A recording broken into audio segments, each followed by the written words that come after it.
আসসালামু আলাইকুম স্যার। কি বললেন স্যার? এখনই যেতে হবে? আচ্ছা ঠিক আছে স্যার, আমি আসছি। আসসালামু আলাইকুম। এই শোনো না, আমাকে স্যার ইমার্জেন্সি যেতে বললো, আমি আসছি। তুমি একটা কাজ করো, তুমি বাসায় চলে যেও, ঠিক আছে? ঠিক আছে, তাড়াতাড়ি চলে এসো।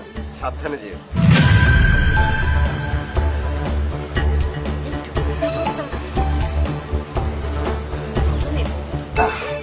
বেবি, এত কষ্ট করে আমি যে তোমাকে আইসক্রিমটা খাওয়াতে পেরেছি, নিজেকে অনেক ধন্য মনে হচ্ছে। আচ্ছা, আরেকটা কথা, তোমার হাজবেন্ড কোথায় গেল? ও, ওর বস ফোন দিয়েছিল, তাই অফিসে চলে গিয়েছে। ও আচ্ছা, যাই হোক, তাহলে তো আমরা দুজনে ফ্রি, তাই না? আমরা একদম ফ্রি।